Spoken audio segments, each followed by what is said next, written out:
মহাশ্বেতা দেবী অনন্য মানবিক কথা সাহিত্যিক। বাংলা কথা সাহিত্যের এক অনন্য প্রতিভার নাম মহাশ্বেতা দেবী।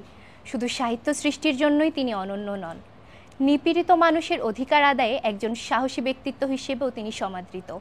2016 সালের 28 জুলাই হৃদরোগে আক্রান্ত হয়ে 90 বছর বয়সে তিনি মারা যান। মহাশ্বেতা দেবী সাহিত্য সৃষ্টির পাশাপাশি মানুষের অধিকার আন্দোলনের রাজপথে থেকেছেন, পায়ে পা মিলিয়েছেন।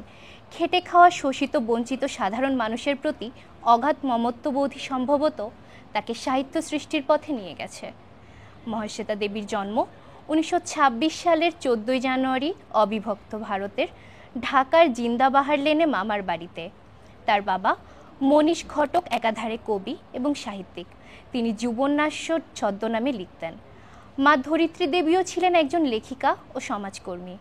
তার ছোট কাকা ঋত্বিক ঘটক বিখ্যাত চিত্র পরিচালক ও সাহিত্যিক ছিলেন।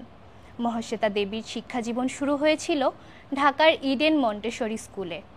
পরবর্তীতে শান্তিনিকেতন ও কলকাতা বিশ্ববিদ্যালয়ে পড়াশোনা করেন। 1946 সালে সাম্প্রদায়িক দাঙ্গার পরিণামে বিশ্ববিদ্যালয় বন্ধ হয়ে যাওয়ায় সাময়িকভাবে তার পড়ালেখা স্থগিত হয়ে যায়। প্রায় 17 বছর পর 1963 সালে তিনি এমএ পাশ করেছিলেন। বৈবাহিক জীবনে চরম দরিদ্রতার মুখোমুখি হয়েছিলেন মহাশ্বেতা দেবী। জীবিকার তাগিদে 1948 সালে পদ্মপুকুর ইনস্টিটিউটে শিক্ষকতার কাজে যোগ দেন। 1949 সালে কেন্দ্রীয় সরকারের পোস্টাল বিভাগে যোগ দেন। 1957 সালে পেশা বদল করে পুনরায় শিক্ষকতা পেশায় যোগ দেন। এরপর 1964 সালে বিজয়গড় জ্যোতিষ রায় কলেজে ইংরেজির অধ্যাপক হিসেবে যোগ দেন মহাশ্বেতা। পরবর্তীতে লেখালেখির কাজে নিজেকে গভীরভাবে নিযুক্ত করতে 1984 সালে স্বেচ্ছায় অবসর গ্রহণ করেন। এক সন্তান নবারুণ ভট্টাচার্যও ছিলেন কবি, ঔপন্যাসিক ও রাজনৈতিক কর্মী। তার লেখক জীবন শুরু হয়েছিল 40-এর দশকে। সরাসরি শিক্ষক হিসেবে পেয়েছিলেন রবীন্দ্রনাথকে। মহাশ্বেতা দেবী বেশ কিছুকাল সুমিতা দেবী এই ছদ্মনামে গল্প লিখতেন।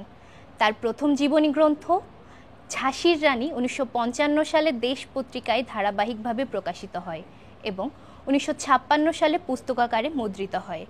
তিনি 100টির বেশি উপন্যাস রচনা করেন।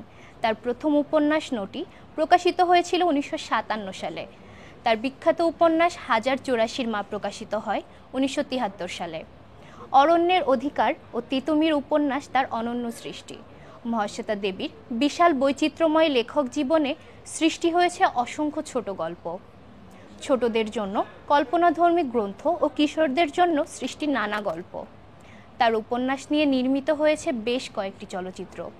এ সকল চলচ্চিত্রের মধ্যে রুদালি ও 1084 মা বিশেষভাবে সমাদৃত। লেখালেখি ও সমাজকর্মের স্বীকৃতিতে অসংখ্য পুরস্কার ও সম্মাননায় ভূষিত হয়েছিলেন মহাশ্বেতা দেবী। ভারত সরকারের সাহিত্য আকাদেমি, পদ্মশ্রী, পদ্মবিভূষণ পুরস্কার, জ্ঞানপীঠ, ম্যাগসাইসাই, ইতালি থেকে ননিনো পুরস্কার, সার্ক সাহিত্য পুরস্কার, রবীন্দ্র ভারতী ও ইন্দিরা গান্ধী জাতীয় মুক্ত বিশ্ববিদ্যালয় থেকে ডিলিট উপাধি, পশ্চিমবঙ্গ সরকার কর্তৃক প্রদত্ত সর্বোচ্চ অসামরিক সম্মাননা লাভ করেছিলেন তিনি। মৃত্যুতে শেষ হয় না জীবন।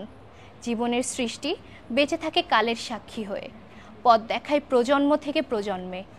মহাশ্বেতা দেবী বেঁচে থাকবেন তার সৃষ্টিতে, কর্মে।